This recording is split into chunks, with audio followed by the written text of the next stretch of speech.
Clara's knees hit the frozen ground. Her twins screamed against her chest as Jeremiah Cobb's words echoed across the town square. I ordered a wife, not a woman, carrying another man's mistakes. She couldn't breathe. Couldn't think. 6 weeks of travel, every penny gone, and now this man stood over her while the whole town watched, and not one soul moved to help. Samuel wailed. Rose shrieked. Clara's arms shook from cold and exhaustion and the weight of everything she'd lost. Then boots crunched through snow. A rough hand extended toward her. "Ma'am, let me help you up." If you're watching from anywhere in the world, drop your city in the comments. I want to see how far Clara's story reaches. Now let's begin.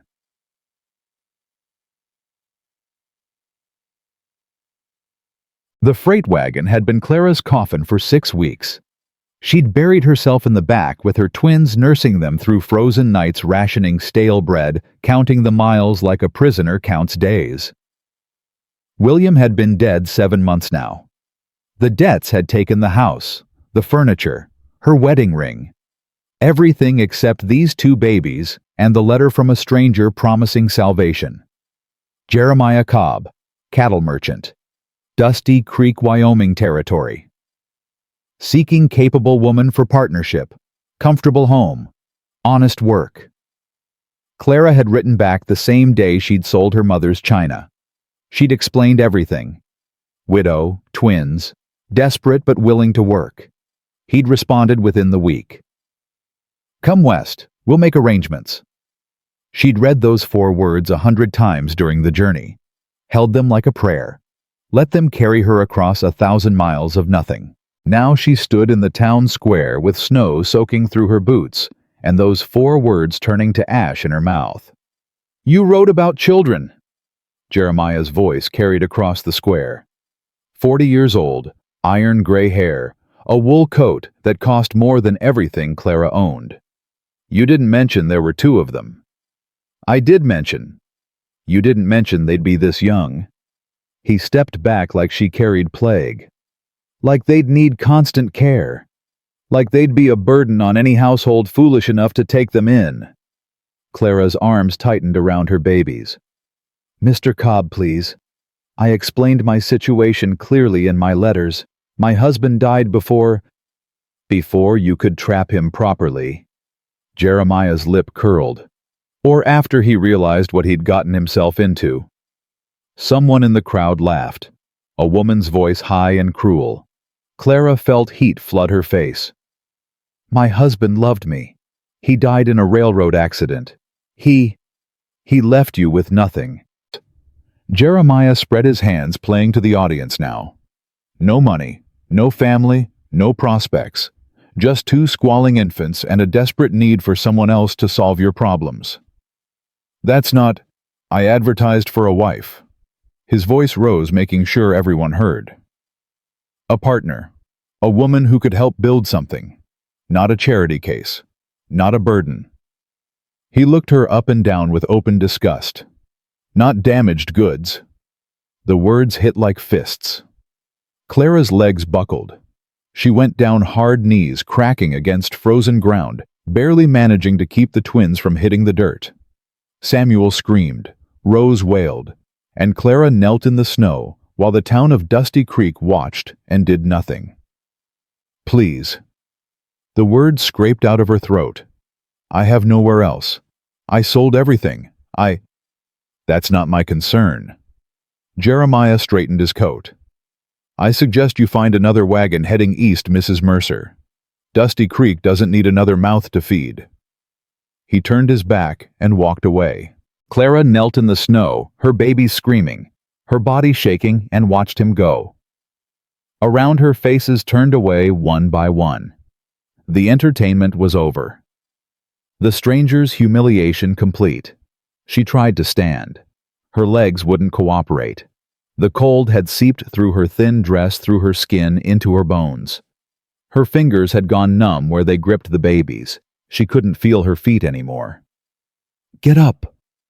She whispered it to herself. "Get up, get up, get up." Her body refused. Samuel's cries grew weaker. Exhaustion, maybe. Or cold. Clara didn't know which was worse. She pulled him tighter against her chest, trying to share what little warmth she had left. Please. She didn't know who she was talking to. God, maybe. The uncaring sky. The frozen ground. Please. Not my children. Take me if you want, but not... Ma'am. The voice came from above her. Low. Rough. Quiet in a way that cut through the baby's cries. Clara looked up. A man stood over her. Tall and lean, maybe 35, in a sheepskin coat, worn soft with years of use, dark hair going gray at the temples, a jaw that hadn't seen a razor in several days, and eyes brown, deep-set, tired, that held something she hadn't seen in months. Kindness. Let me help you up. He extended his hand. Clara stared at it. Calloused palm, strong fingers, a working man's hand. I don't... Her voice cracked. I don't have anything to pay you with. Didn't ask for payment. He kept his hand extended, steady, patient.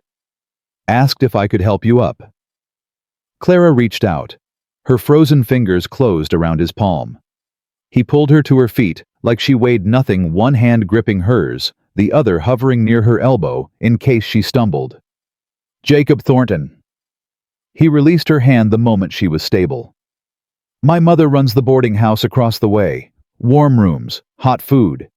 He glanced at the twins, still crying but quieter now. Those young'uns need to get inside. I told you I can't pay. And I told you I ain't asking. Something flickered in his eyes. Pain old and deep. Ma'am, I know what it looks like when someone's run out of options. Seen it in the mirror often enough. Clara's throat tightened. Why are you helping me? Everyone else? Everyone else ain't me. He picked up her traveling bag from where it had fallen in the snow. You coming or not? 'Cause those babies are turning blue, and I'd rather not explain to my mother why I let an infant freeze to death 20 feet from her front door. Clara looked at the boarding house. Smoke rising from the chimney. Lamplight glowing in the windows. Warmth she could almost feel from here. Then she looked at Jacob Thornton. This stranger with tired eyes and work-rough hands who'd stopped when everyone else walked away. Yes. Her voice was barely a whisper. Thank you.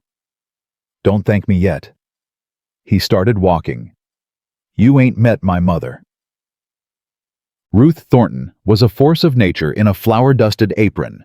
She took one look at Clara stumbling through the door with screaming babies and frozen limbs, and her face went hard as stone. Jacob Thornton, what in God's name happened to this woman? Jeremiah Cobb happened. Jacob set down the traveling bag. His mail-order bride. He took one look at the twins and said damaged goods right there in the square. Ruth's voice could have frozen fire. I heard. Half the town heard. That snake made sure of it. She crossed the room in 3 strides and took Clara's arm. Her grip was firm, almost fierce, but her hands were warm.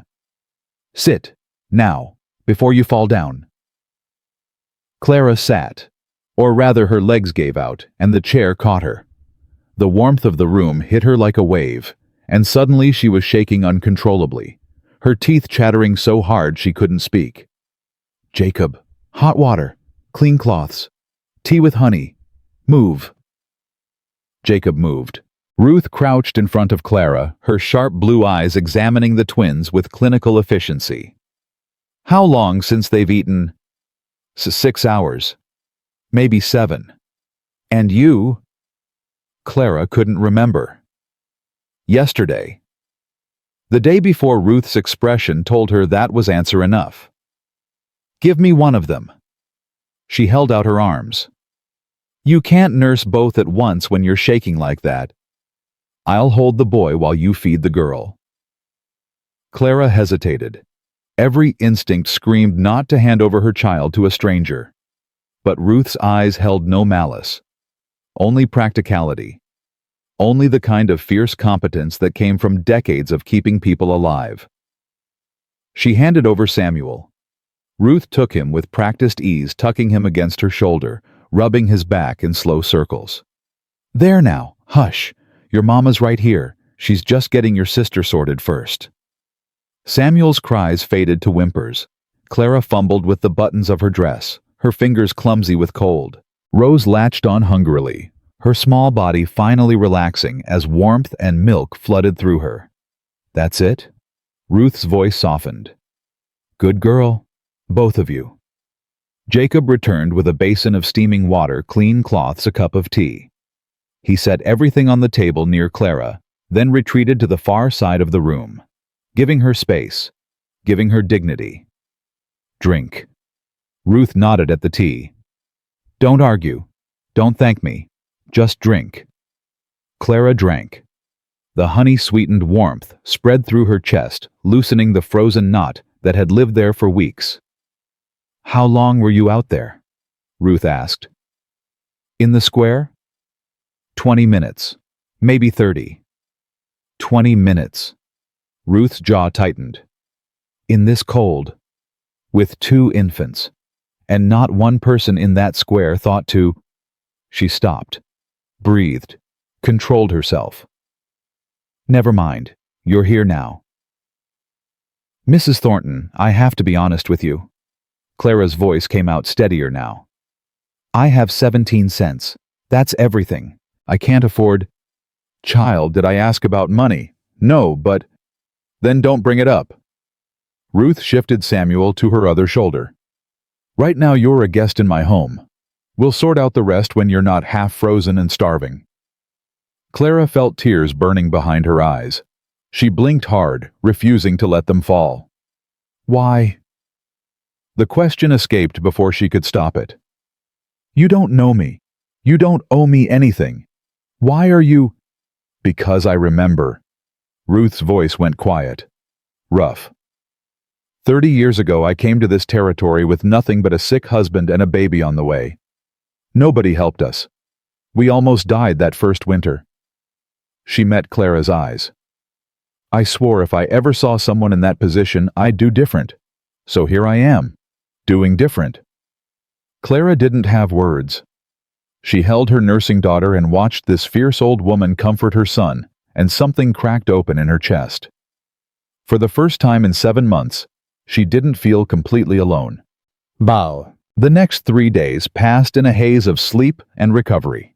Clara barely left the small room Ruth had given her, the blue room, they called it, for the faded blue wallpaper that covered the walls.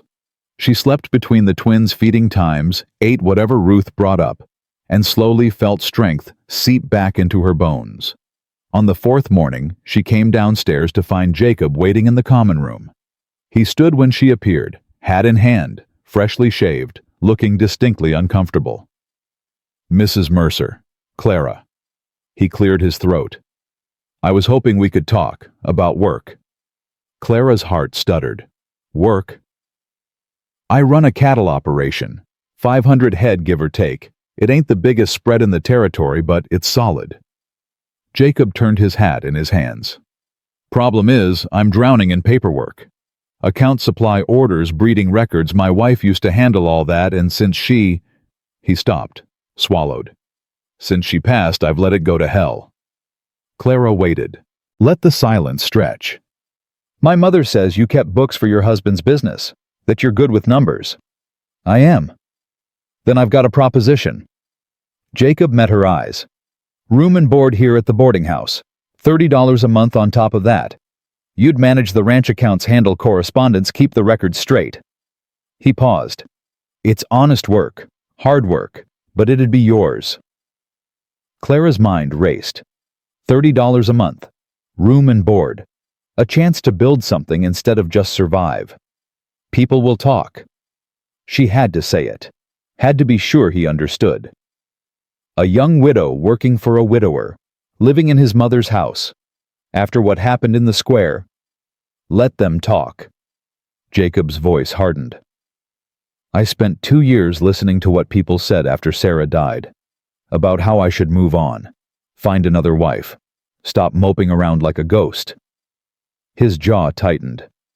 I'm done living my life according to what this town thinks. And your mother? My mother suggested I offer you the job. A ghost of a smile crossed his face. Said if I didn't, she'd do it herself and take the money out of my inheritance. Clara almost laughed. Almost. Mr. Thornton. Jacob. Jacob. She tested the name. Why me? You don't know anything about me except that I showed up here with nothing and got rejected in your town square. I know you traveled 6 weeks with twin infants and didn't give up. Jacob's eyes held hers. I know you faced down Jeremiah Cobb without crying or begging, even when you had every right to do both. I know you've been through hell and you're still standing. He shrugged. That's enough to start with. Clara looked at him, at this quiet man who'd pulled her out of the snow and offered her a chance when no one else would. Yes. The word came out clear and strong. I'll take the job. Jacob nodded. Once. Sharp. Good. I'll come by tomorrow morning to show you the ranch. He put on his hat, turned toward the door, then paused. Clara, yes. Welcome to Dusty Creek, the real Dusty Creek. His eyes flickered with something she couldn't name. Not that cold mess you met in the square. He left. The door closed behind him, and Clara stood in the warm common room, her children sleeping upstairs, and let herself feel something she'd almost forgotten existed. Hope. Ruth's reaction to the news was characteristically blunt. About time that boy asked for help. She was rolling out pie crust, her movements quick and efficient. He's been drowning in paperwork since Sarah passed, too stubborn to admit it. You knew he'd offer me work. Clara sat at the kitchen table, Sam on her knee, Rose sleeping in a basket nearby. I suggested he offer you work. There's a difference. Ruth's rolling pin thumped against the counter. Whether he actually did it was up to him. Why? Ruth paused, looked at Clara with those sharp blue eyes. Because you need it. Because he needs it. Because sometimes two broken things can fix each other if they're given half a chance. She resumed rolling. Also because Jeremiah Cobb's been cheating my son on supply orders for 2 years, and I want someone smart enough to catch him at it. Clara blinked. Cheating him? Overcharging. Padding invoices. Nothing big enough to notice if you're not looking, but it adds up. Ruth's voice went hard.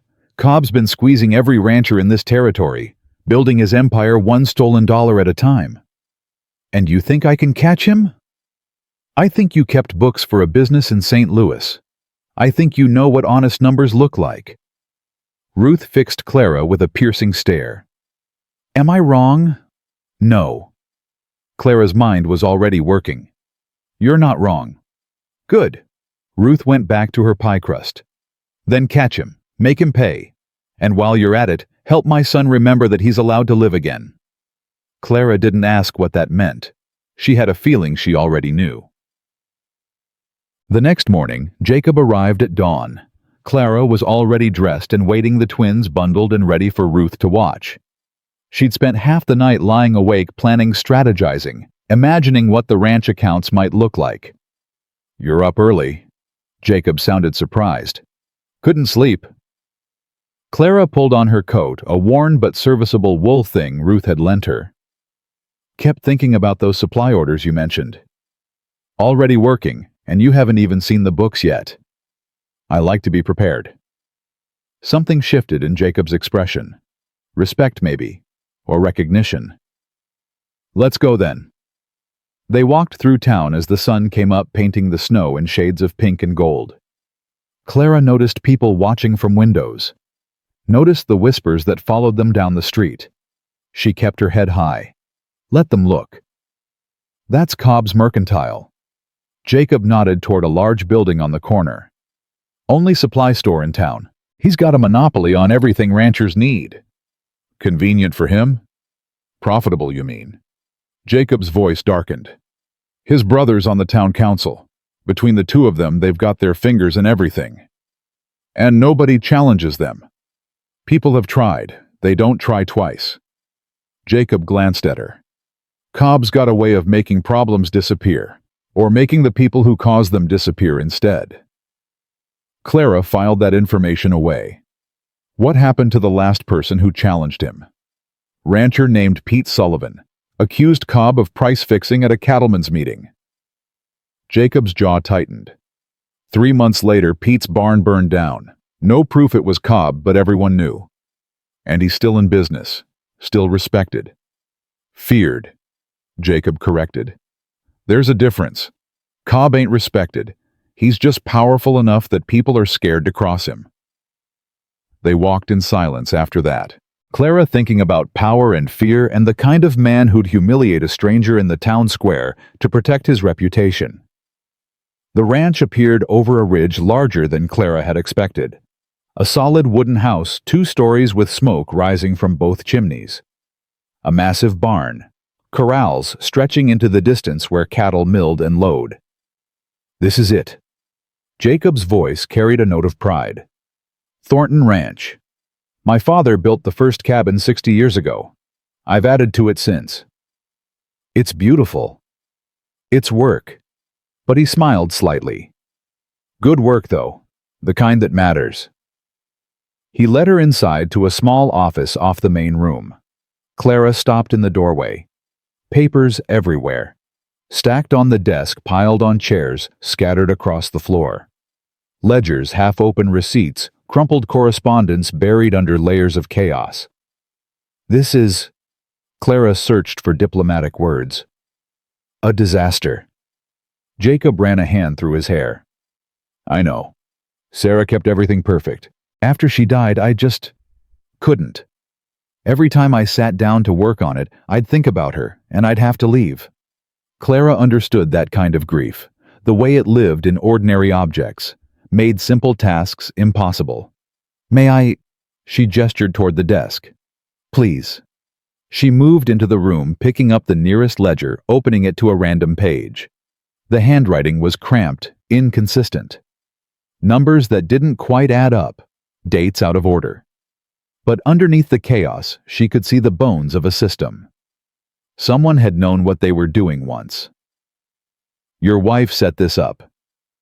Sarah. Yeah. Jacob's voice roughened. She was good at it, better than good. She could look at a column of numbers and just see what was wrong. Clara flipped through more pages, stopped, frowned. Jacob. These feed prices. What about them? They're wrong. She pointed to a line item. You're paying 40% above market rate. What? He moved closer, looking over her shoulder. That can't be right. Cobb said prices went up after the railroad. Prices went up 10%, maybe 15%. Clara pulled another ledger from the pile, cross-referenced. You've been paying 40% more for 2 years. That's hundreds of dollars. Jacob's face went dark. That son of a... He stopped, breathed. Sorry. Don't apologize. Be angry. Clara looked at him directly. You've been robbed, Jacob. Slowly, carefully, but robbed all the same. Can you prove it? Give me a week with these records. Clara's voice went hard. I'll prove it, and then I'll make sure he can never do it again. Jacob stared at her. At this woman who'd arrived in his town with nothing, who'd been broken down in the square, who was now looking at him with fire in her eyes and steel in her spine. I believe you. His voice was quiet, certain. God help me, I believe you. Clara threw herself into the work like a woman possessed. For the next 5 days, she lived in that office. She sorted. She categorized. She built systems from chaos. She traced every overcharge, documented every discrepancy, created a paper trail that even Jeremiah Cobb couldn't deny. Ruth brought her meals. Jacob brought her coffee. The twins spent their days in a basket by the fire, watched over by whichever Thornton was available. And slowly, the truth emerged. 2 years of systematic theft. Inflated prices on feed equipment, medicine supplies. Small amounts each time, easy to miss if you weren't looking. But together, $347. Clara showed Jacob the final tally. That's what he's stolen from you. Jacob sat heavily in the office chair. 300? He shook his head. That's almost a year's profit. I know. What do I do with this? He looked at the documentation spread across the desk. Take it to the sheriff, he's Cobb's cousin. Take it to the council, his brother runs it. You take it to the Cattlemen's Association. Clara had been thinking about this. Every rancher in this territory probably has the same problem. Show them the evidence, and suddenly it's not just Jacob Thornton making accusations. It's everyone Cobb's ever cheated. Jacob looked at her, long and steady. You're not what I expected. His voice was soft. When I saw you in that square, I thought, I don't know what I thought. That you needed saving, maybe. I did need saving. Clara met his eyes. But I also needed a chance. You gave me that. And you turned it into this. He gestured at the organized office, the documented evidence, the weapon she'd built from paperwork and patience. Clara, I don't know how to... The front door slammed open. Both of them jumped. Footsteps crossed the main room, heavy, angry, deliberate. Jeremiah Cobb appeared in the office doorway. Thornton. His voice was ice. We need to talk. Jacob stood slowly. About what? About your little bookkeeper here. Jeremiah's eyes fixed on Clara with undisguised hatred. Poking around in business records, asking questions at the feed store, making accusations. She hasn't made any accusations. Jacob's voice stayed calm. Yet. Don't play games with me. Jeremiah stepped into the office. I know what you're doing, trying to turn the other ranchers against me, spreading lies about prices and profits. Are they lies? Clara spoke for the first time. Jeremiah turned on her. You should watch your mouth, Mrs. Mercer. You're not in a position to make enemies. Neither are you. Clara stood her ground. I have documentation of 2 years of overcharges, every invoice, every receipt, every dollar you've stolen. Stolen? Jeremiah laughed. I'm a businessman. I charge what the market will bear. The market bears 40% less than what you've been charging. I checked. Jeremiah's expression flickered. Just for a moment. A crack in the mask. Then it was gone, replaced by something colder, darker. You've made a mistake. His voice dropped low. Coming here. Staying here. Getting involved in things that don't concern you. He moved closer. I could make your life very difficult, Mrs. Mercer. I could make sure no one in this territory hires you, speaks to you, helps you. You already tried that. Clara didn't flinch. In the square. Remember, you called me damaged goods in front of the whole town. And yet here you are. Jeremiah's smile was razor thin. Still causing problems. Still not knowing when to quit. I learned that from my mother. Clara's voice was steady. She said the only people who tell you to quit are the ones who are scared you'll succeed. Jeremiah's face went dark. This isn't over. He turned to Jacob. You and your stray. You think you can come after me. You don't know what you're starting. I know exactly what I'm starting. Jacob's voice was quiet, dangerous. I'm starting to fight back. Jeremiah held his gaze for a long moment. Something passed between them. Old hatred, long simmering, finally boiling over. Then Jeremiah turned and walked out. His boots rang against the floor. The front door slammed. Silence filled the office. Clara realized she was shaking. The confrontation had stripped something away, left her raw and exposed. Clara. Jacob's hand closed over her shoulder, warm, steady. You all right? I'm fine. Her voice came out stronger than she felt. He's scared. That's why he came here. He's scared of what we found. He's dangerous. So am I. Jacob looked at her. At this woman who'd faced down Jeremiah Cobb without flinching, who'd built a case against the most powerful man in the territory from nothing but determination and stolen records. Yeah. A slow smile crossed his face. I reckon you are.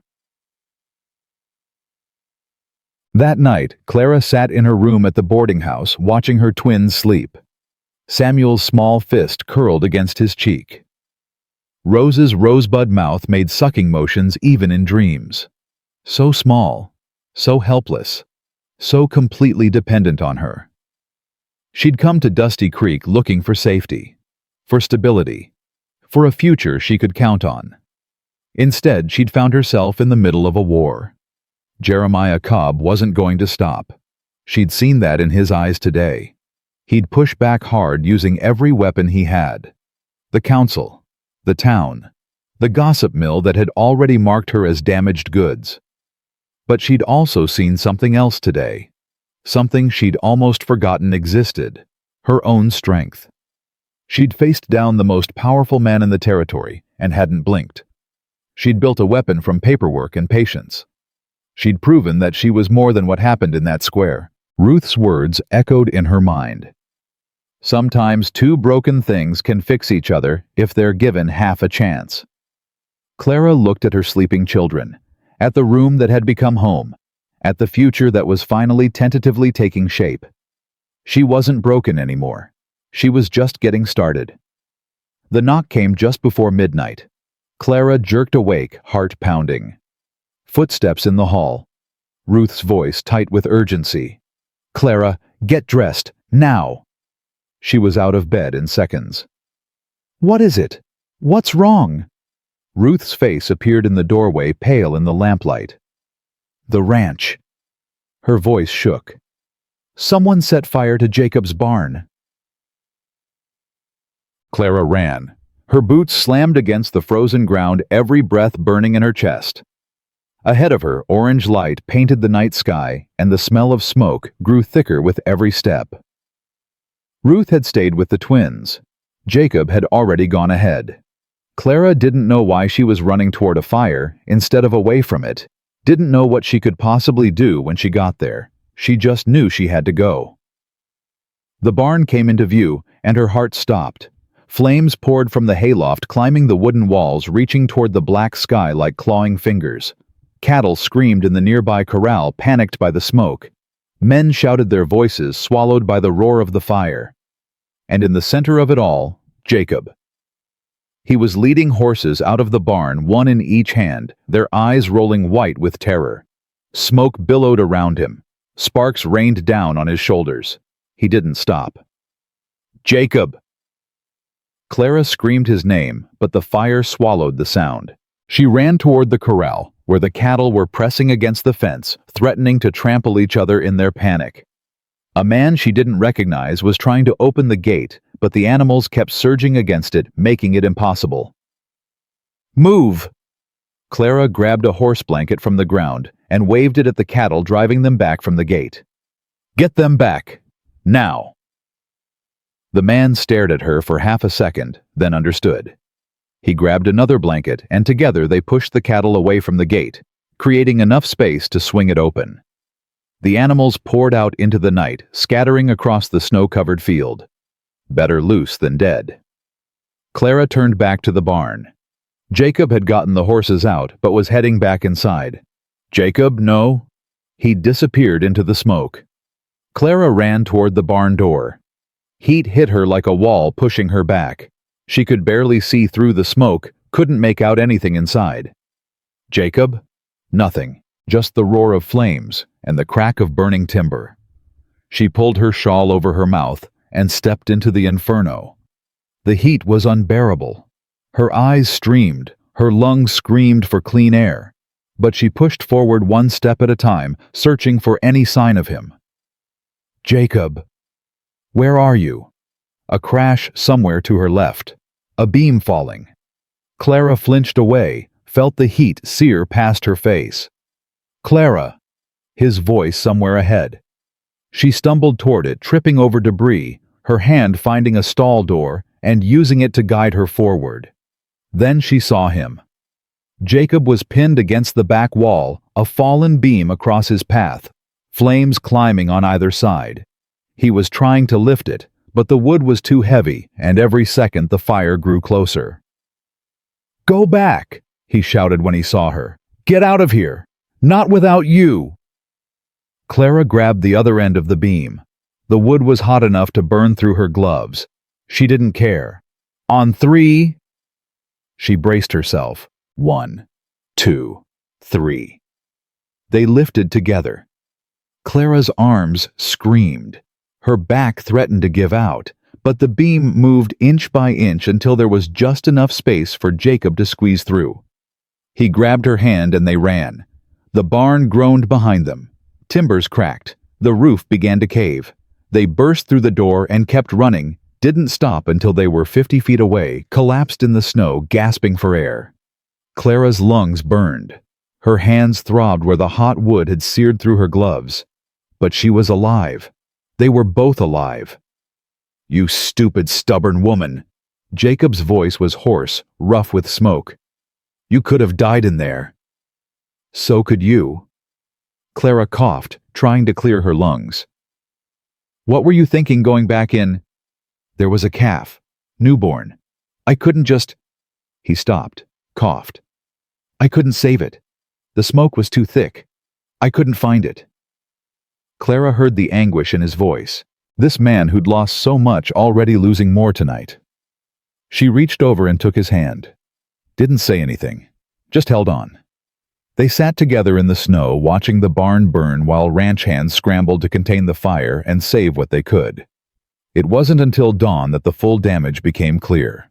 The barn was gone. Total loss. 3 calves dead from smoke. Thousands of dollars in feed and equipment destroyed. The main house had been saved only because the wind shifted at the last moment, carrying the sparks away instead of toward it.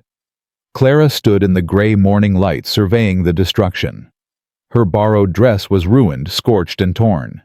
Her hands were bandaged where the burns had blistered. She hadn't slept. This wasn't an accident. Jacob stood beside her, his face streaked with soot. His eyes red from smoke and something darker. The fire started in 3 places at once. His voice was flat, empty. Hank found the kerosene cans behind the corral. Someone did this deliberately. Clara's stomach turned to ice. Cobb. Can't prove it. Jacob's jaw tightened. He's too smart for that. Probably hired someone passing through paid cash, made sure there was no connection. But we know. Knowing and proving are different things. Jacob turned to look at her. "This is what I meant, Clara. This is what he does. You push, he pushes back. Harder. Meaner. Without any lines, he won't cross." Clara looked at the smoking ruins, at the dead calves being dragged away, at the ranch hands who'd worked through the night to save what they could. "Then we push harder." "Clara. He thinks this will break us." She turned to face Jacob, her chin raised, her eyes blazing despite her exhaustion. "He thinks we'll back down. Apologize, forget what we found. That's what everyone else has done. That's why he keeps winning. And if we don't back down, if we keep pushing," Jacob's voice was rough, "what then? He burns down the house next time, hurts you. Hurts the twins." Clara's heart clenched at the mention of her children, but she didn't waver. "We don't fight alone." She'd been thinking about this all night between the flames and the fear. "We take the evidence to the Cattlemen's Association like we planned. Show them what Cobb's been doing, what he did tonight. Make it everyone's fight, not just ours." "You think they'll stand with us?" "I think they've been waiting for someone to stand up first." Clara met his eyes. "You said it yourself. People aren't afraid of Cobb because he's respected. They're afraid because no one's ever fought back and won. What if we're the ones who change that?" Jacob stared at her for a long moment. This woman who'd been humiliated in the town square less than 2 weeks ago, who'd built a case against the most powerful man in the territory, who'd run into a burning barn to save him. "You really believe we can win?" "I believe we have to try." Clara's voice softened. "Jacob, I came to Dusty Creek with nothing. Less than nothing. You gave me a chance when no one else would. Let me help you fight this. Let me help you take back what he's stolen." Something shifted in Jacob's expression. The defeat that had been creeping in since the fire began to recede replaced by something harder, sharper. All right. He nodded slowly. We fight. Together. Clara felt relief flood through her. Together. But Clara! Jacob's hand caught hers, his grip firm despite the exhaustion. If it gets too dangerous, if there's any threat to you or the twins, you take them and go. Promise me. Jacob, promise me. His eyes held hers, fierce and afraid. I've already lost everyone I loved once. I can't. He stopped, swallowed. I can't do that again. Clara's throat tightened. She understood what he was saying, what he wasn't saying. I promise. The words came out barely above a whisper. But it won't come to that. We're going to win this, Jacob. We're going to make him pay for everything he's done. Jacob squeezed her hand once, then released it. Then let's get to work. The next few days were a blur of activity.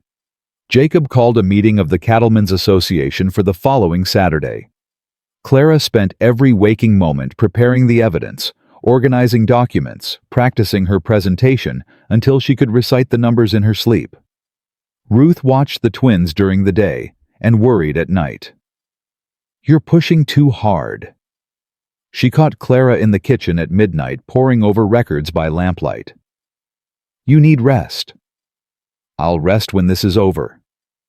You'll collapse before it's over if you keep this up. Ruth set a cup of tea in front of her. Drink, then sleep.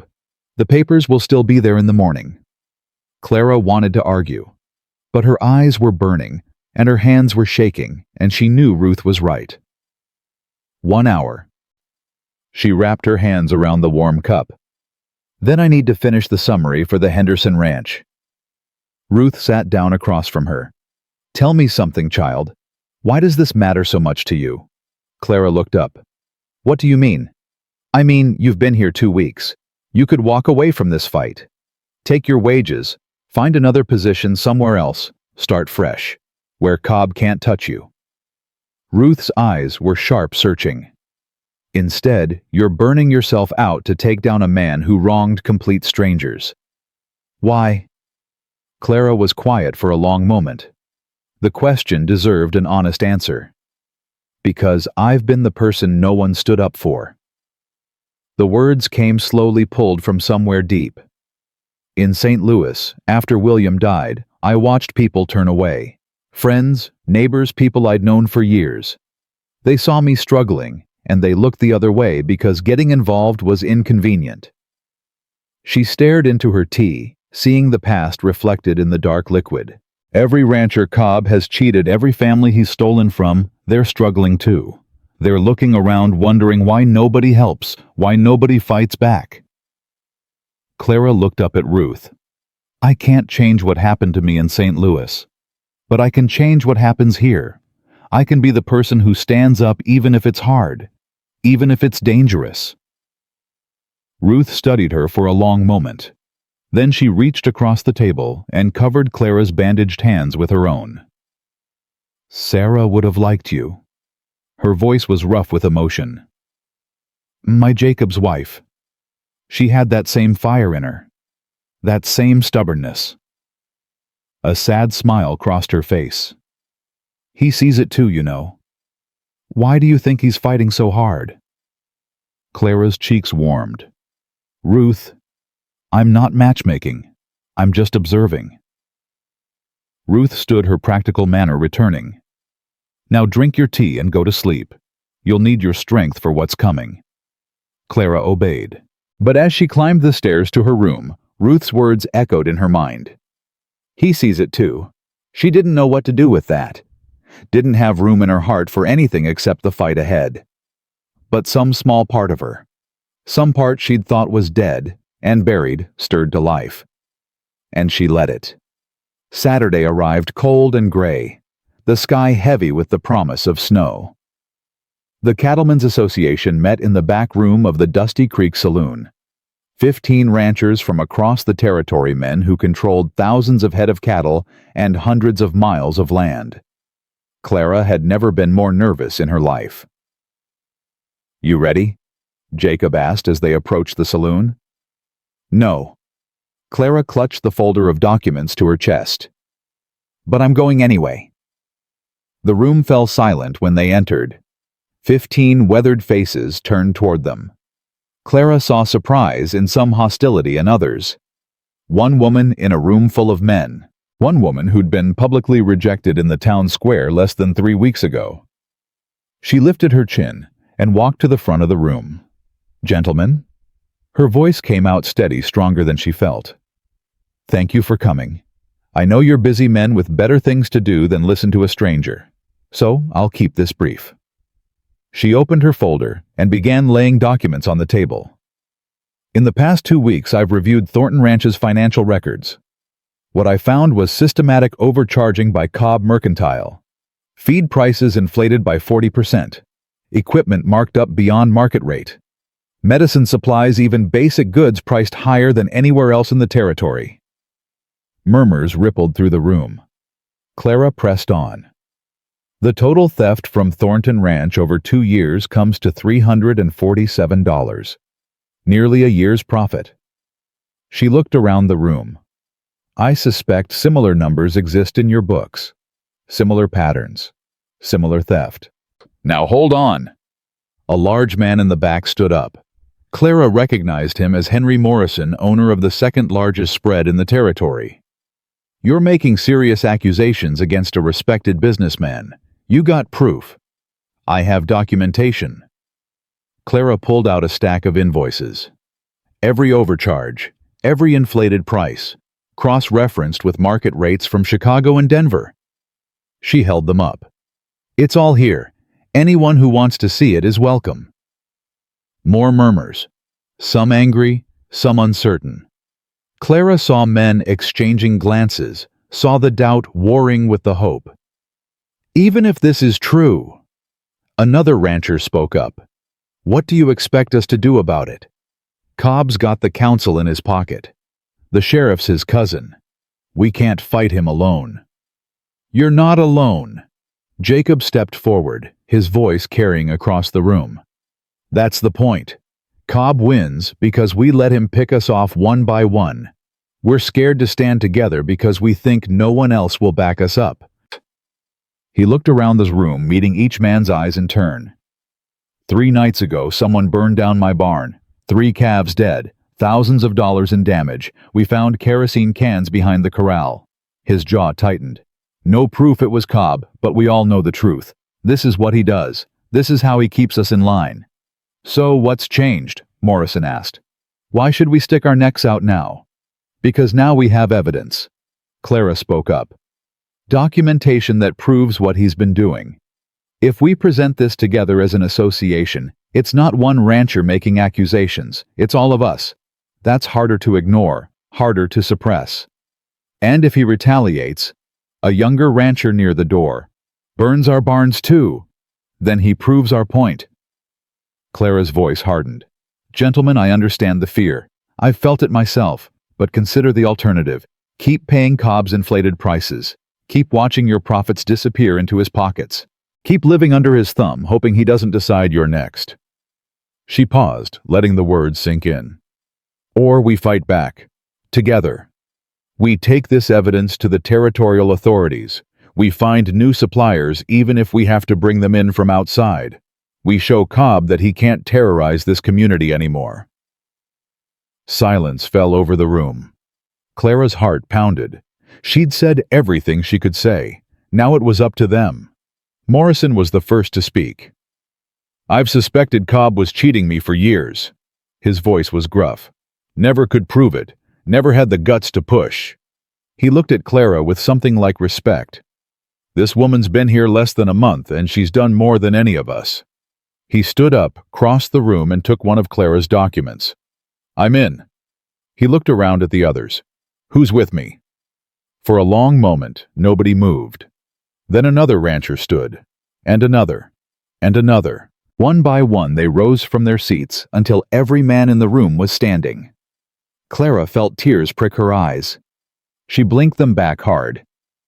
"All right then." Morrison's voice rang through the room.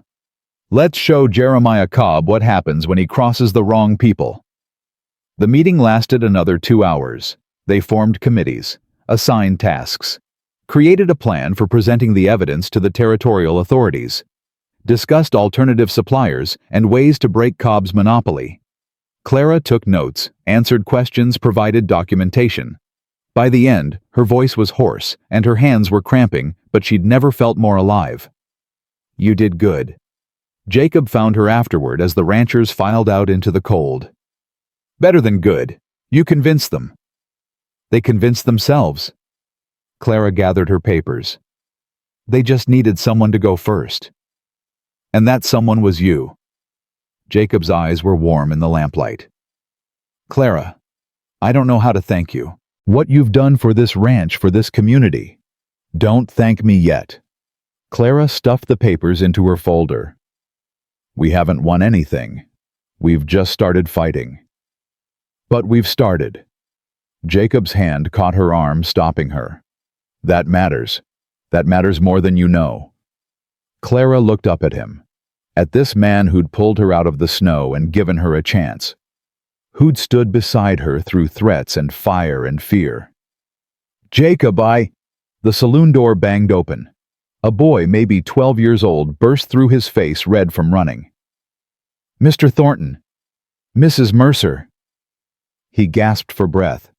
You gotta come quick. There's trouble at the boarding house. Man showed up, started yelling, said he's gonna... Clara's blood went cold. The twins. Are my children? Mrs. Ruth's got 'em locked in the kitchen, but the man won't leave. He's saying... The boy swallowed. He's saying the babies ain't yours. Saying he's come to take them back where they belong. Clara was running before he finished the sentence. She burst through the boarding house door to find chaos. Ruth stood in front of the kitchen doorway, a cast-iron skillet in her hand, her face set in fury. 2 men Clara didn't recognize flanked a third man she'd never seen before.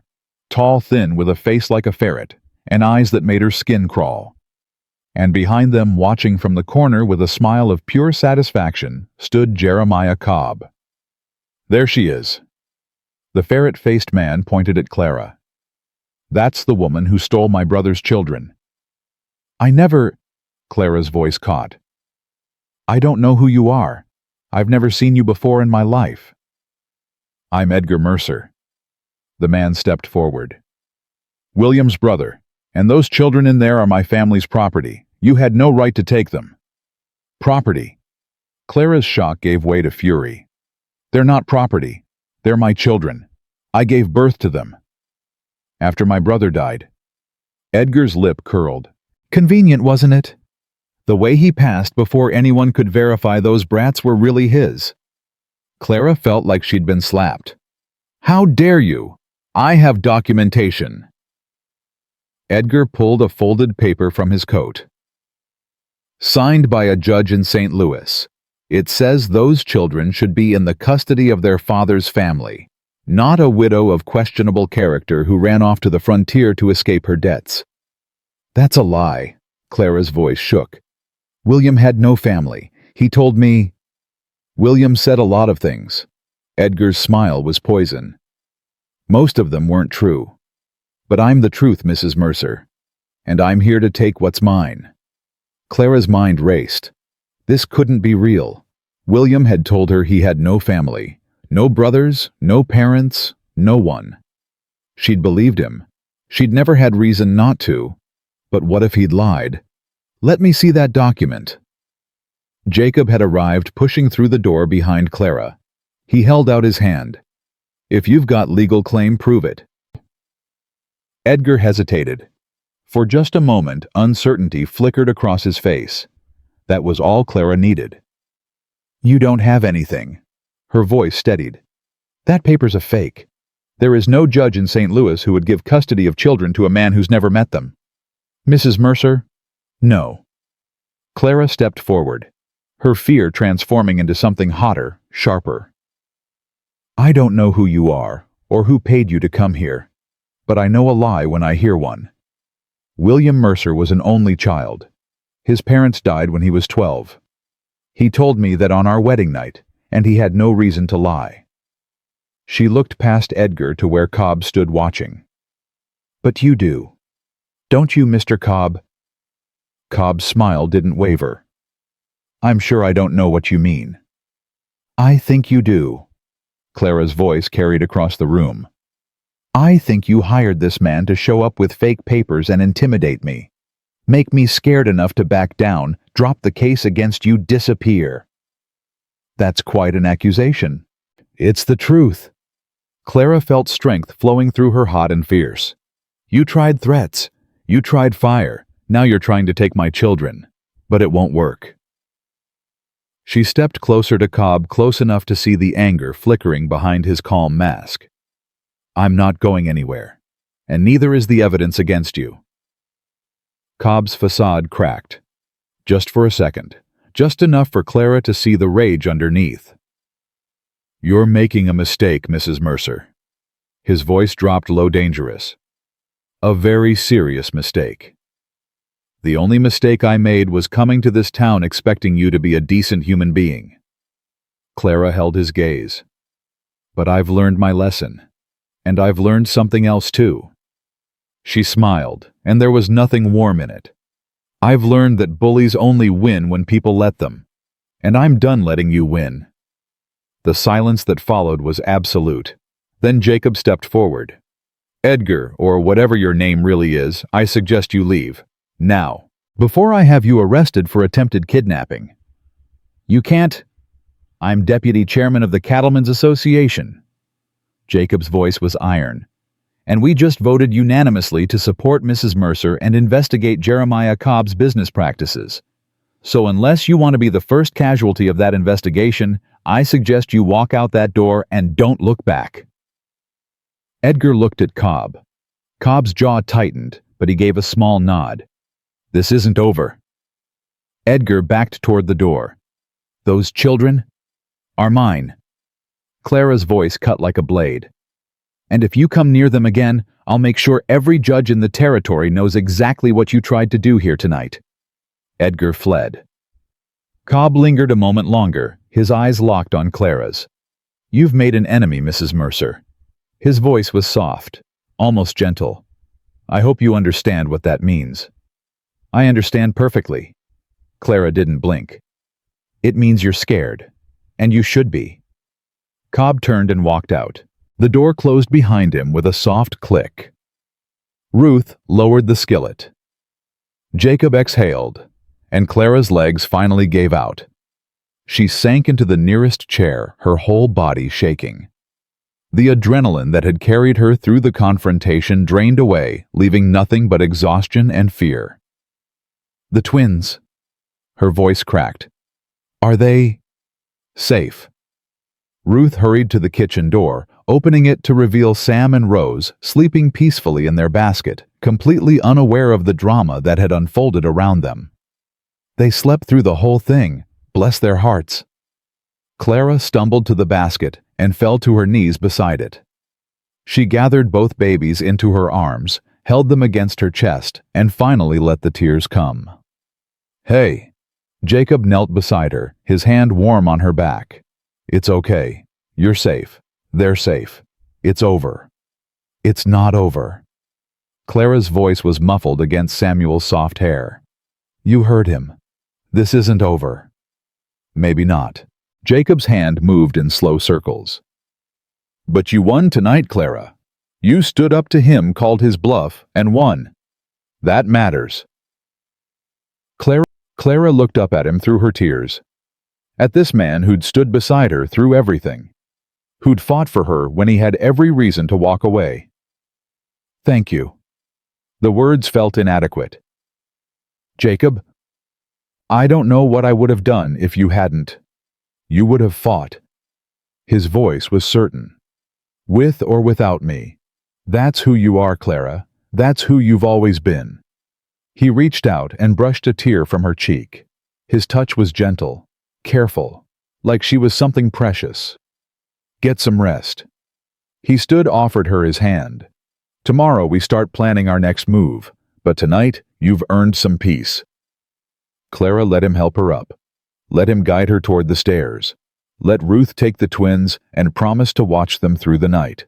And when she finally collapsed into bed exhausted beyond measure, she didn't dream of fire or fear or Jeremiah Cobb's cold eyes. She dreamed of green grass and warm sunshine and a future where her children grew up safe and free. It wasn't real yet, but it would be. She'd make sure of it. The next morning, Clara woke to find Ruth sitting at the foot of her bed. "We need to talk." Ruth's voice was quiet, serious. "About what happened last night." Clara sat up slowly, her body aching from exhaustion. "What about it? That man, Edgar." Ruth's hands twisted in her apron. "He wasn't lying about everything." Clara's blood went cold. "What do you mean?" "I mean I did some asking around after you went to sleep, sent word to a friend in St. Louis." Ruth's eyes met hers. William Mercer did have a brother. Half-brother, really. Different mothers. They hadn't spoken in years, but he existed. Clara felt the floor shift beneath her. "William told me he had no family. He swore—" "Men swear a lot of things." Ruth's voice was gentle but firm. "Doesn't make them true. My guess William was ashamed of his brother. Maybe they had a falling out. Maybe there was bad blood. Either way, he kept it from you." Clara's mind raced. If Edgar was real, if he had any legitimate claim to the twins, if those papers weren't entirely fake, don't. Ruth reached out and gripped her hand. "Don't go down that road. Even if Edgar Mercer is who he says he is, he's got no claim to those children. You're their mother. You gave birth to them. No court in the territory would take them from you." "But what if nothing?" Ruth's voice hardened. "Cobb brought that man here to scare you, to make you doubt yourself, doubt your right to your own children. Don't let him win." Clara swallowed hard. Ruth was right. She knew Ruth was right. But the fear had taken root, burrowing deep into her chest, where it coiled around her heart. "I need to know the truth." Clara's voice came out steadier than she felt. "I need to find out everything about Edgar Mercer, about William's family, about whatever Cobb dug up to use against me. Then we'll find out." Ruth squeezed her hand. "Together. But first, you need to eat. And those babies need feeding. Everything else can wait an hour." Clara wanted to argue, wanted to rush out and start digging immediately. But Samuel was crying from the basket in the corner, and Rose was starting to stir, and Ruth was right. Some things couldn't wait. She fed the twins. She ate breakfast. She let Ruth fuss over her burnt hands, which were healing, but still tender. And then she went to find Jacob. He was at the ranch, surveying the ruins of the barn with Hank, his foreman. The smell of smoke still hung in the air, acrid and bitter. Clara's throat tightened at the sight. "Jacob!" He turned. His face was tired, lined with exhaustion and worry, but his eyes warmed when he saw her. "Clara, you should be resting." "I'll rest when this is over." She crossed to him, ignoring Hank's curious look. "We need to talk. About Edgar Mercer." Jacob's expression darkened. "What about him?" "Ruth says he might be real. William's half-brother." Clara forced the words out. "I didn't know. William never told me." Jacob was quiet for a long moment. Then he nodded slowly. "I figured it might be something like that. Cobb's too smart to use a completely fake story. He'd want something with enough truth to stick." "So what do I do?" Clara hated the desperation in her voice. "If Edgar has any real claim, he doesn't." Jacob's voice was firm. "Clara, listen to me. I don't care if Edgar Mercer is the King of England. He's got no right to your children. The law is clear on this. A mother's claim comes first, especially when the father's dead and there was no prior custody arrangement. But if Cobb's lawyers can try whatever they want." Jacob stepped closer, his hands settling on her shoulders. "We'll fight them, every step of the way. You're not alone in this, Clara. You understand, whatever comes, we face it together." Clara looked up at him. At this man who'd given her so much already, who kept giving even when it cost him. Why? The question came out before she could stop it. Jacob, why are you doing all this? The job, the protection fighting Cobb, you could have stayed out of it, kept your head down. Why get involved? Jacob's hands tightened on her shoulders. His eyes held hers, and something shifted in their depths. You really don't know. Clara's heart stuttered. Know what? Clara, He stopped, swallowed, started again. When I saw you in that square kneeling in the snow with those babies, I felt something I hadn't felt in 2 years, since Sarah died. Clara couldn't breathe. I told myself I was just helping a stranger, just being decent. But it was more than that. Even then it was more. Jacob's voice roughened. And every day since watching you fight, watching you refuse to break, watching you become part of this ranch and this community, Clara, I can't pretend anymore. Jacob, I love you. The words came out raw, almost painful. I know it's too soon. I know you've got enough to deal with without me complicating things. But I can't watch you doubt yourself, doubt why I'm fighting for you and not tell you the truth. Clara's eyes burned with tears. Jacob, I don't know what to say. You don't have to say anything. He released her shoulders, stepped back. I didn't tell you to pressure you or expect anything. I told you because you asked, and you deserve honesty. Clara stood frozen, her mind spinning. Everything she'd believed about her situation, about her place here, about what was possible, it was all shifting, reforming into something new. I'm scared. The admission came out small, fragile. I've lost so much already. William, my home, everything I thought my life would be. And now you're standing here telling me... Her voice broke. What if I lose this too? What if I let myself feel something and it all falls apart? Then we fall apart together. Jacob's voice was quiet, certain. Clara, I'm not asking for promises. I'm not asking for anything except the chance to stand beside you, whatever happens. Clara looked at him, at the sincerity in his eyes, at the strength in his stance, at this man who'd pulled her from the snow and never stopped fighting for her. And for the first time since William's death, she let herself want something. Okay. The word was barely a whisper. Okay, Jacob. Let's face it together. His smile was like sunrise after a long night, but they didn't have long to savor the moment. Hank cleared his throat from behind them. Sorry to interrupt, boss, but we got company coming. Looks like the sheriff. Clara's stomach dropped. Jacob's expression hardened. They turned to see a rider approaching from the direction of town. Sheriff Tom Reeves, Jeremiah Cobb's cousin, riding slowly but deliberately toward the ranch. Go inside. Jacob's voice was tight. Let me handle this. No. Clara lifted her chin. Whatever this is, we face it together. Remember. Jacob looked at her for a moment, then nodded. Together, then. Sheriff Reeves reined in his horse a few feet away. He was a heavy-set man in his 50s, with a weathered face and eyes that rarely met anyone's gaze directly. Thornton. He nodded at Jacob. Mrs. Mercer. Sheriff? Jacob's voice was carefully neutral. What brings you out here? Official business. Reeves pulled a folded paper from his coat. Got a complaint filed against Mrs. Mercer. Fraud, theft, and falsification of business documents. Clara felt the blood drain from her face. What? Complaint says you doctored Thornton Ranch's financial records to make false accusations against a respected businessman. Reeves still wouldn't meet her eyes. Says you're running some kind of scheme to extort money from Jeremiah Cobb.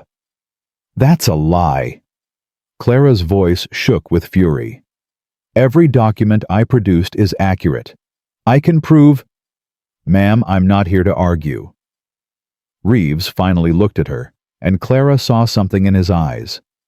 Discomfort, maybe. Or shame. I'm just here to inform you that there's an official complaint and there'll be a hearing next week to address it. A hearing where? Jacob stepped forward. In front of the town council, the one Cobb's brother runs. That's the proper authority for civil complaints, yes. That's not a hearing. That's a setup. Jacob's hands clenched at his sides. You know what Cobb's doing, Tom. You know this is retaliation. What I know isn't relevant. Reeves stuffed the paper back in his coat. What matters is what can be proved. And right now, Mrs. Mercer's the one making accusations she can't back up.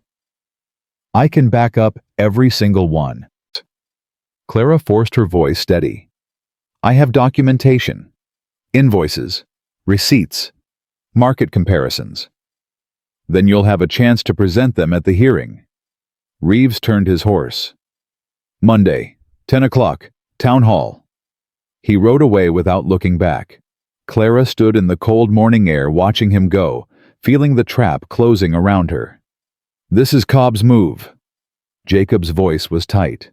He knows we've got the Cattlemen's Association behind us, so he's trying to discredit you before we can act. Can he do that? Can he actually? He can try. Jacob turned to face her. The council's in his pocket, but that doesn't mean he'll win. We've got evidence. We've got witnesses. We've got 15 ranchers who'll testify that Cobb's been cheating them for years. Will that be enough? Jacob was quiet for a moment. Then he took her hand. It has to be. The next 5 days were the longest of Clara's life. She prepared for the hearing like she was preparing for war. Every document organized, every number verified, every overcharge documented and cross-referenced. She barely slept, barely ate, barely saw her children except when she was nursing them. Ruth worried. Jacob worried. Even Hank, the taciturn foreman, started bringing her coffee and telling her to take breaks. Clara ignored them all. On Saturday, 2 days before the hearing, Margaret Dawson came to visit. Clara had met Margaret briefly at the cattlemen's meeting, a sharp-eyed woman in her late 30s who owned the dress shop and dry goods store. She'd been one of the first to speak up in support of Clara's evidence. I heard about the hearing. Margaret settled into a chair in Ruth's common room. And I heard what Cobb's claiming. It's all lies. Clara's voice came out flat, exhausted. Of course it is. Everyone with half a brain knows that. Margaret leaned forward. But here's the thing, Clara. Cobb's not trying to win on facts. He's trying to win on reputation, on perception. What do you mean? I mean he's going to paint you as an outsider, a desperate woman who came to town with nothing and tried to scheme her way into security. Margaret's eyes were sharp. He'll talk about how you were rejected in the square, how you latched onto Jacob Thornton, how you've been stirring up trouble since you arrived. Clara's stomach churned. But that's not... I know it's not true. You know it's not true. But the people on that council... Margaret shook her head. Some of them will believe what they want to believe, and Cobb will make it easy for them. So what do I do? Margaret smiled. It wasn't a warm expression. You fight fire with fire. You make them see you the way we see you, not as a desperate outsider, but as a woman who's contributed to this community, who's helped people, who's earned her place here. How? Testimonials.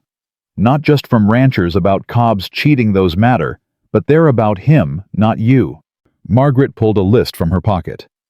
I've been talking to people, women mostly, people you've helped without even realizing it. Clara took the list, read the names. Sarah Hendricks helped her with bookkeeping advice for her husband's small farm. Mary Chen watched her children for an afternoon when Mary was sick. Old Mrs. Patterson brought her food when she heard she was ailing. Clara looked up. I barely did anything. These were just kindness. Margaret's voice softened. Clara, that's the point. You've been so focused on the big fight that you haven't noticed all the small ways you've become part of this community. These women will speak for you. They'll tell the council who you really are, not who Cobb wants them to think you are. Clara stared at the list, at the evidence of connections she'd made without trying, without even noticing. Will it be enough? I don't know. Margaret was honest. But it's a chance. And right now, that's all we've got. Monday morning arrived gray and bitter. Clara, dressed in her best dress, the blue one she'd worn for her first day of work, now mended and pressed until it looked almost new. Ruth had stayed up half the night fixing it. You look respectable. Ruth straightened Clara's collar. More than respectable. You look like a woman who belongs here. I don't feel like I belong anywhere. That's nerves talking. Ruth's hands were warm on her shoulders. You've earned your place, Clara. Today you prove it. Jacob was waiting outside with the wagon. His face was freshly shaved, his clothes clean, his expression set in grim determination. Ready. Clara climbed up beside him. No, but I'm going anyway. The town hall was packed. Clara had expected a crowd, but not like this. Every seat was full. People stood along the walls. More crowded outside, peering through windows. The whole territory had come to watch. Councilman Elijah Cobb sat at the front, flanked by 4 other council members. His face was carefully neutral, but Clara saw triumph lurking in his eyes. Jeremiah Cobb sat in the front row, directly in Clara's line of sight. His smile made her skin crawl. Mrs. Mercer. Councilman Cobb's voice echoed through the room. You're here to answer charges of fraud, theft, and falsification of documents. How do you plead? Clara stood. Her knees trembled, but her voice was steady. Not guilty, on all counts. Murmurs rippled through the crowd. Councilman Cobb's expression didn't change. Very well. Mr. Jeremiah Cobb, please present your evidence. Jeremiah stood smoothing his expensive coat. Thank you, brother. I mean, councilman. A few people snickered. Elijah's face tightened. My evidence is simple. Jeremiah turned to address the crowd as much as the council. This woman arrived in Dusty Creek less than a month ago with nothing. No money, no connections, no prospects. She was publicly rejected by her intended husband and taken in by the Thorntons out of Christian charity. Clara's hands clenched in her lap. Within days, she'd inserted herself into Thornton Ranch's business affairs. Within weeks, she was making wild accusations against respected businessmen. Jeremiah's voice dripped with false concern. I submit that Mrs. Mercer is a confidence woman who saw an opportunity and took it. She manipulated the Thorntons' grief, exploited their trust, and fabricated evidence to extort money from honest merchants. That's a lie. Jacob was on his feet. Every word of it. Mr. Thornton, you'll have your chance to speak. Councilman Cobb's voice was sharp. Sit down. Jacob sat, but Clara could feel his fury radiating beside her. I have witnesses. Jeremiah continued. People who'll testify that Mrs. Mercer's calculations are flawed, that her accusations are baseless, that she's been using the Thorntons for her own ends. He called his witnesses. A clerk from his store who claimed Clara's numbers were wrong. A bookkeeper from Denver who'd supposedly reviewed her work and found errors. A woman from St. Louis who testified that Clara had left behind unpaid debts and a trail of broken promises. Each lie was polished, professional, devastating. By the time they finished, Clara felt like she'd been flayed alive. Mrs. Mercer. Councilman Cobb's voice was almost gentle. You may present your defense. Clara stood. Her legs shook. Her heart pounded. She looked around the room at all the faces watching her. Some hostile. Some curious. Some pitying. And some she found them one by one supportive. Ruth sitting near the back, her face fierce with protective love. Margaret Dawson nodding encouragement. The ranchers from the association scattered throughout the crowd. The women from Margaret's list, the ones she'd helped without thinking. She wasn't alone. Clara straightened her spine and began to speak. I did arrive in Dusty Creek with nothing. Mr. Cobb is right about that. I had 17 cents, 2 babies, and the clothes on my back.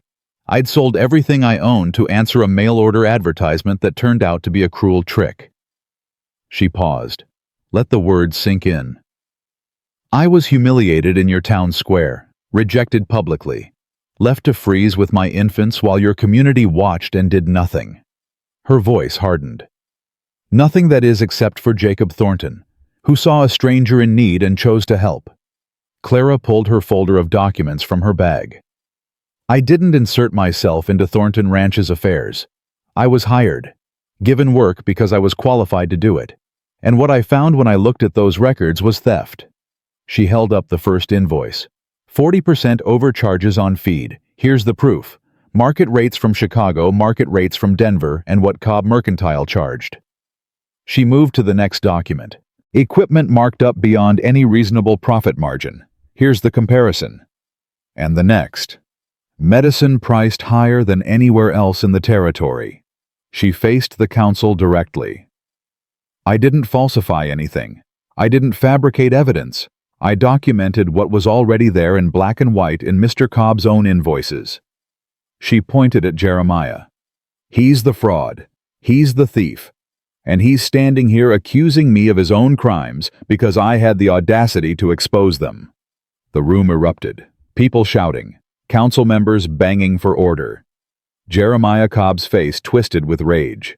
Through it all, Clara stood steady, unmoving, unflinching. When the chaos finally subsided, Councilman Cobb's face was thunderous. Mrs. Mercer, these are serious accusations. They're facts. Clara cut him off. And I have 15 ranchers from the Cattlemen's Association who'll testify to the same patterns in their own accounts. This hearing is about charges against you, not against my brother. Your brother is only charging me because I threatened his business. Clara's voice rose. He burned down Jacob Thornton's barn. He sent a man claiming to be my dead husband's brother to try to take my children. He's done everything in his power to intimidate and silence me, and when that didn't work, he filed false charges to destroy my reputation. You have no proof of any of that. I have the truth. Clara turned to face the crowd. And so do all of you. You've watched Jeremiah Cobb build his empire by squeezing every rancher, every farmer, every small businessman in this territory. You've stayed silent because you were scared. Because he has power, and you don't. She paused, meeting eyes throughout the room. But there are more of us than there are of him. And if we stand together, if we stop letting fear keep us quiet, we can end this. Today. Silence fell over the room. Then Henry Morrison stood up. Listen, I've got the same evidence she does. His voice carried through the hall. Overcharges going back 5 years. Cobb's been stealing from me, same as Thornton. Another rancher stood. Me too. 3 years of inflated prices. And another, and another. One by one, the ranchers from the association rose to their feet, each one adding their voice to the chorus. Then the women started standing. Sarah Hendricks. Mrs. Mercer helped me understand my husband's accounts. She didn't charge a penny. Mary Chen. She watched my children when I was sick, brought me soup, never asked for nothing in return. Old Mrs. Patterson helped up by her granddaughter. That woman's got more kindness in her little finger than Jeremiah Cobb's got in his whole body.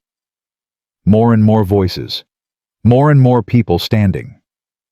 Until half the room was on their feet, testifying not just to Cobb's crimes, but to Clara's character. Clara felt tears streaming down her face. She didn't try to stop them. Councilman Cobb looked around the room, his face pale. His brother was gripping the edge of his seat, his knuckles white with fury. This is highly irregular. This is democracy. Margaret Dawson's voice cut through the chaos. The people are speaking, Councilman. The question is whether you'll listen. The other council members shifted uncomfortably. One of them, a younger man Clara didn't recognize, leaned forward. I move to dismiss all charges against Mrs. Mercer. His voice was clear. And to open an investigation into the business practices of Cobb Mercantile. Seconded. Another council member. This is outrageous. Councilman Cobb slammed his hand on the table. You can't. We can. The young council member stood. And we will. All in favor. 3 hands went up, then a fourth. Only Councilman Cobbs remained down. Motion carries. The young man turned to Clara. Mrs. Mercer, you're cleared of all charges. Mr. Jeremiah Cobb, you're hereby ordered to open your business records for official review. The room exploded. Clara stood in the chaos, surrounded by people reaching out to shake her hand, to congratulate her, to thank her. She couldn't process any of it, could barely breathe. Then Jacob was there, pulling her into his arms, holding her tight while the world spun around them. You did it. His voice was rough in her ear. Clara, you did it. We did it. She pulled back to look at him, at his face blazing with pride and love. All of us. Together. Together. He smiled, and it was like watching the sun come out. Yeah. Together. From across the room, Jeremiah Cobb watched them with murder in his eyes. But for now, for this moment, Clara didn't care. She'd won.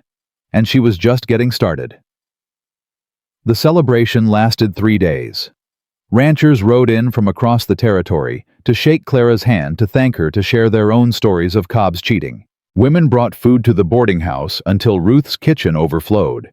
Children ran through the streets shouting about the lady who'd beaten the merchant. Clara barely remembered any of it. She moved through the congratulations in a daze, smiling when expected, nodding at the right moments, accepting embraces from people whose names she couldn't recall.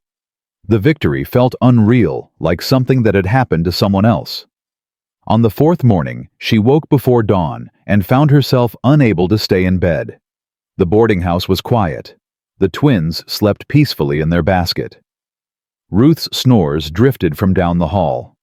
Clara pulled on her shawl and slipped outside into the cold. The sky was just beginning to lighten gray, giving way to pale pink at the edges. Clara walked without direction, her feet carrying her through the empty streets until she found herself at the edge of town, looking out at the snow-covered prairie. She'd won. Against all odds, against a man with money and power, and the whole town in his pocket, she'd won. So why did she feel so hollow? Couldn't sleep either. Clara turned. Jacob stood a few feet behind her, his breath fogging in the cold air. How'd you know I was here? Saw you from the ranch house. He moved to stand beside her. Been watching the sunrise from the porch. Saw someone walking and figured it might be you. You figured right. They stood in silence for a while, watching the light spread across the sky. You're not celebrating with everyone else. Jacob's voice was quiet, observant. Neither are you. I asked first. Clara almost smiled. Almost. I don't know how to explain it. She wrapped her arms around herself. We won. Cobb's being investigated. The charges against me were dropped. Everything I hoped for happened. She paused. So why do I feel like I'm waiting for the other boot to drop? Jacob was quiet for a moment. Then he nodded slowly. Because you've learned not to trust good things. Clara looked at him sharply. I know that feeling. Jacob's eyes stayed fixed on the horizon. After Sarah died, people told me it would get better. That time would heal. And eventually it did. But for a long time, every good moment felt like a trap. Like the world was just setting me up for another loss. Clara's throat tightened. How did you get past it? I didn't. Not completely. Jacob finally turned to face her. But I learned to take the good moments anyway. Even when I was scared. Even when I was waiting for everything to fall apart. His eyes held hers. Because the alternative is worse. Spending your whole life afraid to feel anything just in case it hurts later. Clara absorbed his words. Let them settle into the hollow place inside her. I've been afraid for so long. The admission came out barely above a whisper. Since William died. Maybe before that. I don't remember what it feels like to not be afraid. Then let me remind you. Jacob's hand came up to cup her face. His palm was warm against her cold skin. His eyes searched hers, asking permission. Clara answered by rising on her toes and pressing her lips to his. The kiss was soft, tentative, Two wounded people reaching for each other across a gulf of grief and fear. But underneath the gentleness, Clara felt something else. Hope. When they finally pulled apart, Jacob rested his forehead against hers. "I love you, Clara Mercer." "I know." She smiled, and this time it reached her eyes. "I love you too." Yeah. Jacob's answering smile was brighter than the rising sun. But the moment couldn't last. A rider appeared on the road from town, moving fast. Clara's heart stuttered with old fear before she recognized Hank's familiar silhouette. "Boss." Hank reined in his horse, barely stopping before he started talking. "You need to come back to town, now." "What's wrong?" Jacob's hand found Clara's, holding tight. "It's Cobb." Hank's face was grim. "He's gone. Took everything he could carry and disappeared in the night. But that ain't the worst part." Clara's stomach dropped. "What's the worst part?" "He left something behind. A letter for the council." Hank's eyes met Clara's. "Ma'am, I'm sorry. He's claiming he's got proof your husband was a criminal. That those twins ain't legitimate heirs to nothing because William Mercer was a fraud and a thief." Clara felt the ground shift beneath her feet. "That's not possible." Her voice sounded far away. "William was a businessman. Import trade. I don't know what's true and what ain't." Hank shook his head. "But Cobb's letter is all over town. People are talking. Some of them are starting to believe it." Clara turned to Jacob. Saw her own fear reflected in his eyes. "What do we do?" "We find the truth." Jacob's voice was steady, even as his grip on her hand tightened. "Whatever William was or wasn't, we find out. And then we face it. Together. Always." They rode back to town as the sun finished rising. The letter was worse than Clara had imagined. Jeremiah Cobb had spent weeks preparing his final weapon. Pages of documentation, some real, some likely forged, painting a picture of William Mercer as a confidence man who'd swindled investors across 3 states before his luck ran out in St. Louis. The railroad accident hadn't been an accident at all, Cobb claimed. It had been an escape attempt gone wrong. William had been fleeing creditors, angry partners, possibly the law itself. And Clara, according to Cobb's version, had known everything. Had been William's partner in crime. Had come to Dusty Creek to start a new scheme using her babies as props to generate sympathy. This is insane. Clara stared at the papers spread across Ruth's kitchen table. None of this is true. William was a good man. He made mistakes, yes, but he wasn't a criminal. You sure about that? Jacob's voice was gentle. Careful. Clara's head snapped up. What? I'm not saying I believe Cobb. Jacob held up his hands. But Clara, you told me yourself that William kept secrets. He lied about having a brother. What else might he have lied about? The question hit Clara like a blow. She wanted to deny it, to insist that William had been exactly who she'd believed him to be. But the truth was, she didn't know anymore. The man she'd married had kept parts of himself hidden. What else might be lurking in those shadows? I need to find out. Clara's voice shook. I need to know what's real, and what Cobb made up. How? Ruth spoke up from the stove where she'd been pretending not to listen. William's dead. His records were sold off with everything else. Where would you even start? St. Louis. Clara's mind was racing now. I still have contacts there. People who knew William knew his business. If he was really doing what Cobb claims, someone would know. That's a 2-week journey. Jacob's brow furrowed. Maybe more in winter. You can't take the twins on a trip like that. Then I go alone. Clara. Jacob, listen to me. She turned to face him fully. As long as these accusations hang over me, everything we built is at risk.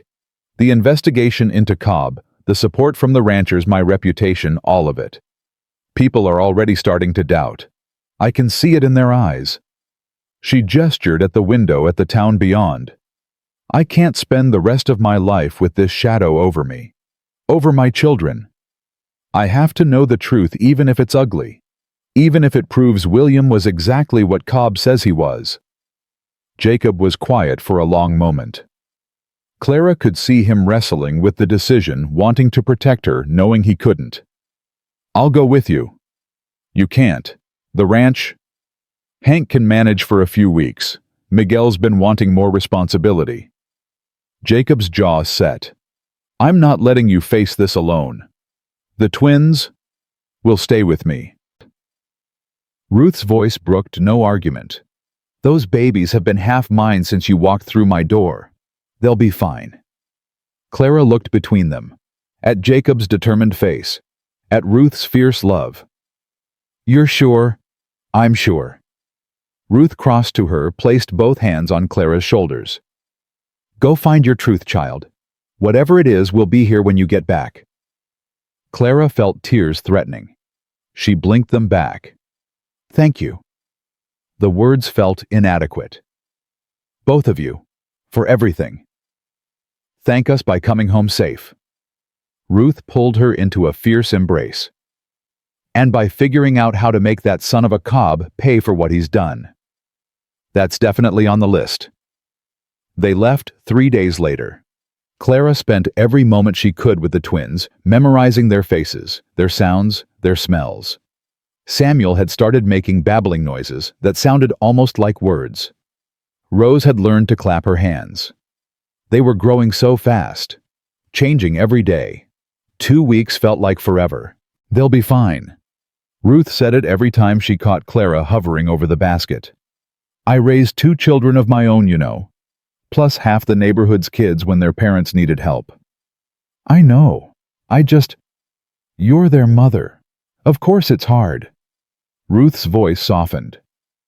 But you're doing this for them, so they can grow up with their heads high without lies hanging over them. Clara nodded. Ruth was right. She knew Ruth was right. It didn't make leaving any easier. The journey to St. Louis was brutal. Winter storms delayed them twice. A broken wagon wheel cost them 3 days.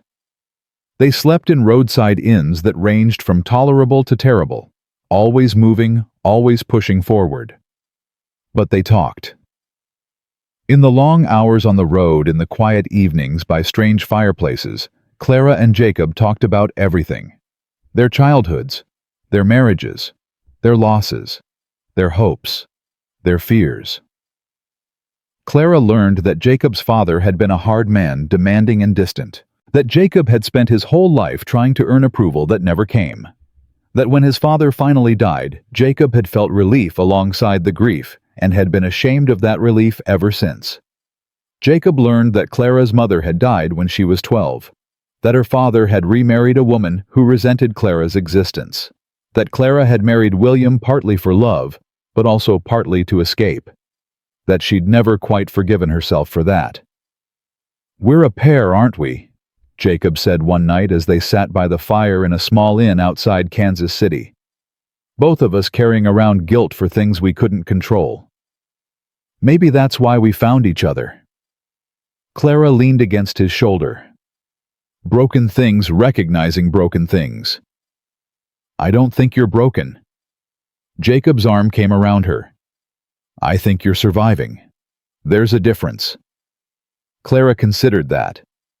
What's the difference? Broken things can't be fixed. Surviving things are still growing.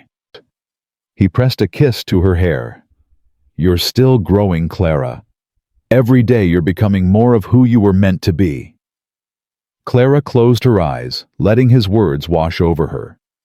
Maybe he was right. Maybe she wasn't broken after all. Maybe she was just becoming. St. Louis rose out of the frozen landscape like a ghost from Clara's past. She'd left this city 6 months ago with nothing but her babies and a desperate hope. Now she was returning with a new life waiting for her back in Wyoming, a man who loved her, a community that had stood up for her. But first, she needed answers. Their first stop was the law office of Harold Pemberton, the attorney who'd handled William's estate. Clara had dealt with him briefly after William's death, a harried man more interested in collecting his fees than in helping a grieving widow. Mrs. Mercer. Pemberton looked up from his desk with obvious surprise. I didn't expect to see you again. I didn't expect to be back. Clara sat in the chair across from him without waiting to be invited. I need information about my husband's business dealings. I'm afraid those records were sold with the rest of the estate. I'm not looking for records. Clara leaned forward. I'm looking for truth. There are accusations being made against William, against me. I need to know if they have any basis in fact. Pemberton's face went carefully neutral. What kind of accusations?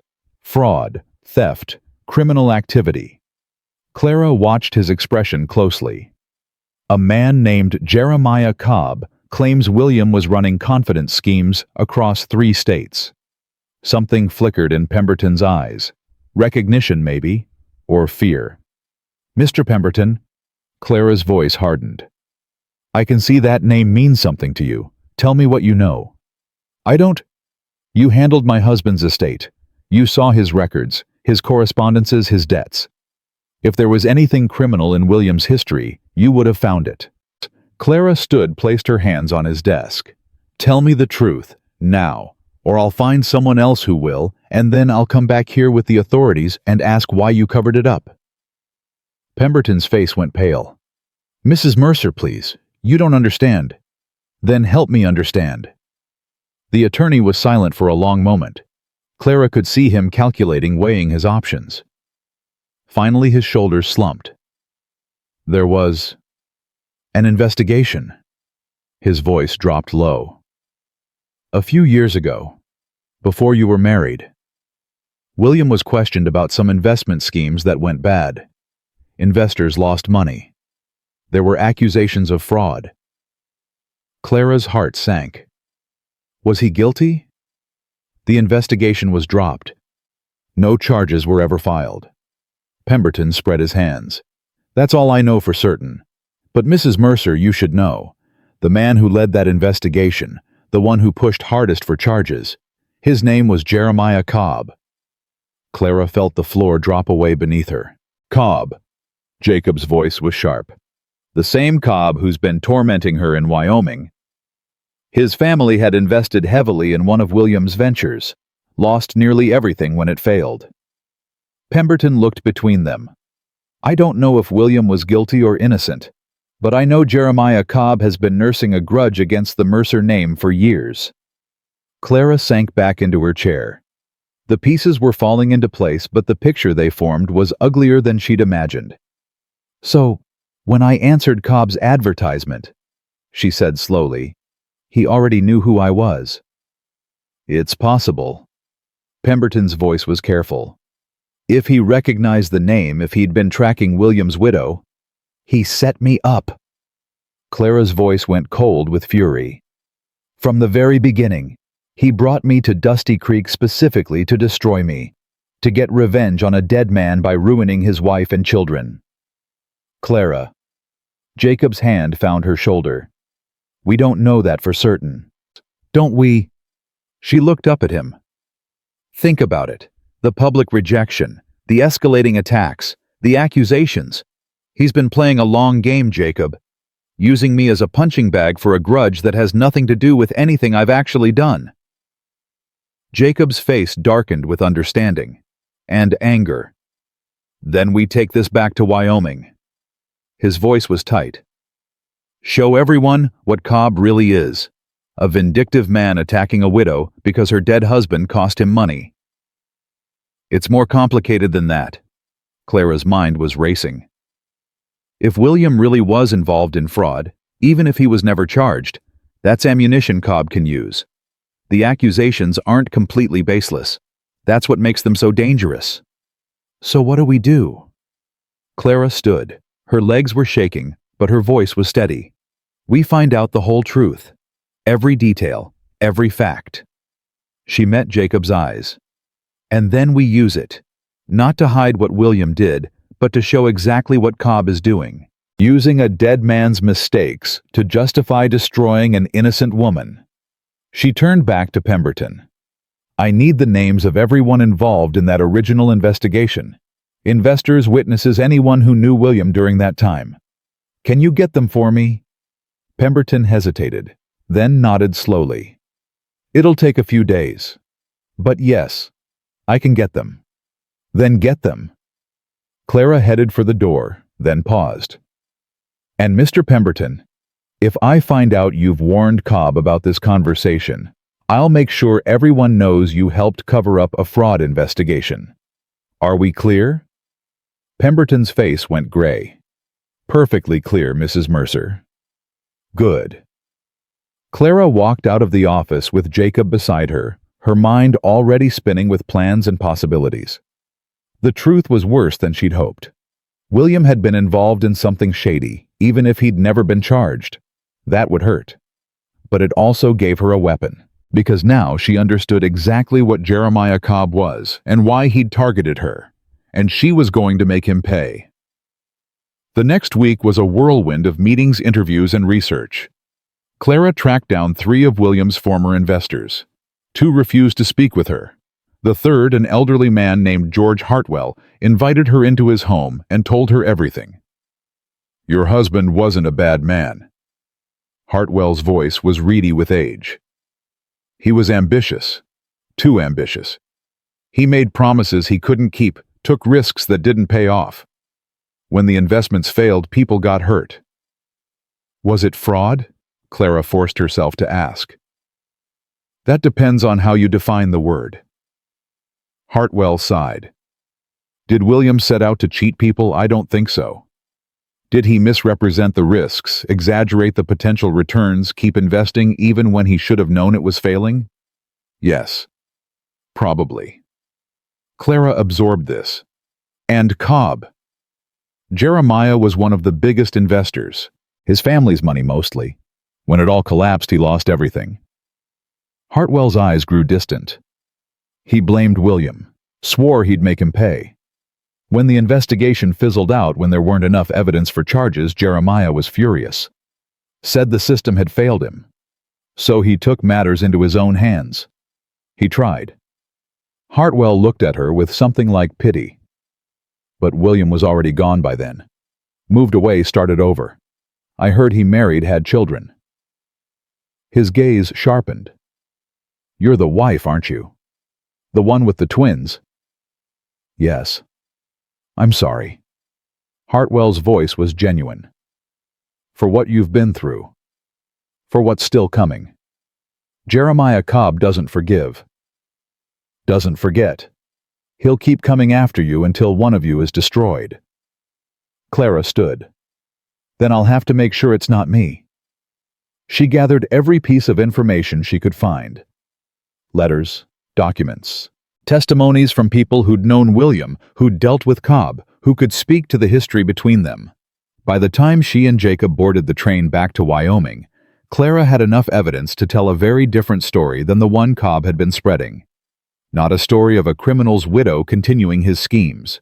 A story of a grieving man using his power to persecute an innocent woman because he couldn't punish the man who'd actually wronged him.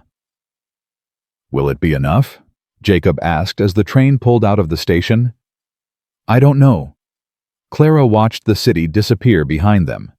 But it's the truth. And truth has a power of its own. Jacob took her hand. Whatever happens, you won't face it alone. Clara leaned her head against his shoulder. I know. She closed her eyes. That's the only reason I'm not terrified. You're allowed to be terrified. I know that too. A small smile curved her lips. But I'm choosing to be brave instead. Jacob pressed a kiss to her hair. That's my girl. They arrived back in Dusty Creek on a bitter February evening, the wind howling down from the mountains, like it wanted to drive them back.